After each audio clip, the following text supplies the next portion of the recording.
there is a strange little village that exists somewhere out there in this world. A small, peaceful little village filled with pretty little colorful wildflowers everywhere, cobblestone streets which glimmer like gold during sunsets. And among this village lives a small, pretty little girl named Lila. Lila is a sweet little girl with beautiful golden hair and bright green eyes that are often filled with excitement. And Lila is one of those girls who loves to explore, but sometimes her curiosity often gets the better of her. One summer evening, Lila was bored and alone, so she headed to the meadow to enjoy the twilight and the fireflies. While at the meadow, she was cautious to stay on the path like her mom always told her to.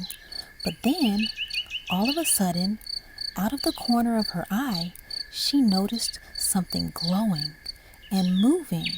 She got a closer look and realized it was a strange but cute little glowing blue kitty.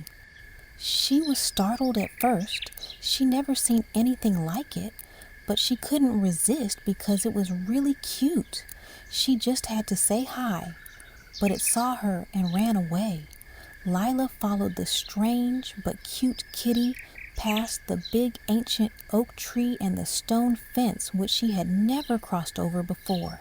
And while trying to follow the kitty, she eventually realized she was somewhere she had never been before. The sun had slipped away, and the first stars started to come out and were twinkling above.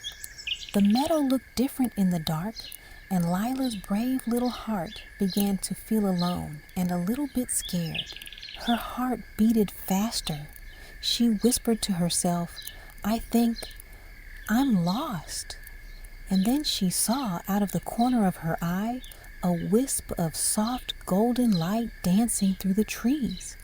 It floated like a small star coming closer and closer. Lila squinted, stepping closer. It wasn't a star, it was a lantern, and a small boy around her age was holding it. She recognized him. He had short, messy hair under a cap that was a little too big for him, and the kind of smile that told Lila she could trust him. "Hello," the boy said gently. "Are you searching for something?" "I was following something, but it got away, and now I'm lost." The boy nodded. "I'm Sam. I know you, don't I?" "Yes," Lila said. "From school, right?" "You're a grade higher than me." "Yes, that's right," Sam said, remembering. "Well, I know these fields well. If you like, I can help you find your way." Lila hesitated only a moment before saying, "Yes, please." Sam held the lantern higher, and the meadow around them glowed in soft gold light. Together, they began walking. The tall grass swayed in the evening breeze, brushing against their legs. Somewhere nearby, crickets chirped like tiny fiddles. Sam led the way, his lantern light making the path glow like a ribbon in the dark. Sam explained the things that they walked by to Lila. "See that big tree?" He pointed to a great oak tree. It wasn't her oak tree, though, the one that was next to the stone fence. "That is the place squirrels keep their acorns for the winter." "And do you hear that little stream?" he asked her. She nodded. She did hear a little trickle. It serenades in the night, even when no one listens to it. Lila's nervousness faded away, and she was smiling. At the stream Sam had spoken of, he took her to a place where stepping stones led over the water. The light from the lantern danced in the water and made it look like it had been painted with gold. They jumped over the stones, and Sam helped her along on the larger jumps, and they landed safely on the other side. "Not far now," Sam said as he took her through a grove of tall willows. They glowed like gold with the lantern light. Their long golden branches swayed down like curtains, and the tops of the trees mingled together, making a long tunnel.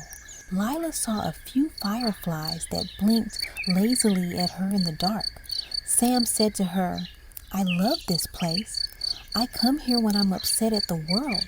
It makes me feel like I'm somewhere else." When they came out of the willow grove, the moon was high, casting silver light across the meadow. In the distance was a small, cute house. Lights glowed inside and the porch light was on. "This is my house," Sam said, "and it's on the way to your house. Would you like to stop for a minute and come inside and meet my mom?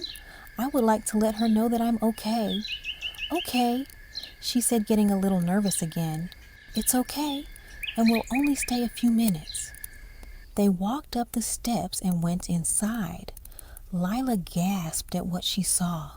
There, in the middle of the front room, was the glowing blue kitty. Sam was confused at first, then saw what she was looking at. He laughed and said, "This is my cat, Oscar. He's very special. He's my magical cat. Would you like to pet him?" "Really?" "Of course. He's the reason I got lost. I wanted to meet him earlier." "Well, then I guess it's meant to be," Sam said.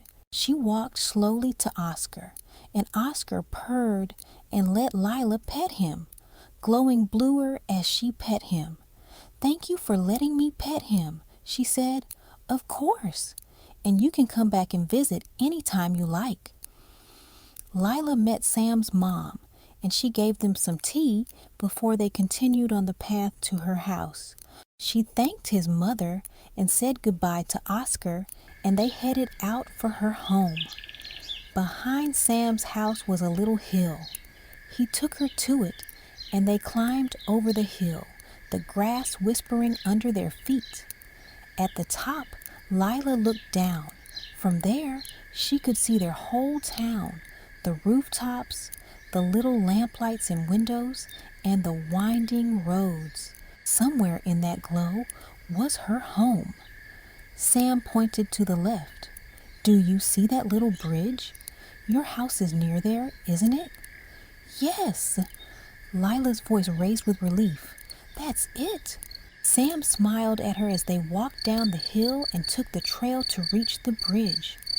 The crickets were chirping, and Sam boldly took her hand in his, and she let him. She was at peace again. As they walked over the bridge, she saw the familiar houses of her neighbors. When they approached the gate to her house, Lila looked up at Sam and hugged him. "Thank you," she said in a whisper. "I don't know what I would have done without you. You are so welcome, my dear.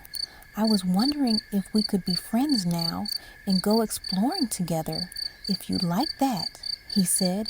"I would love that," Lila said with a warm smile. After kissing his cheek, she walked to her door.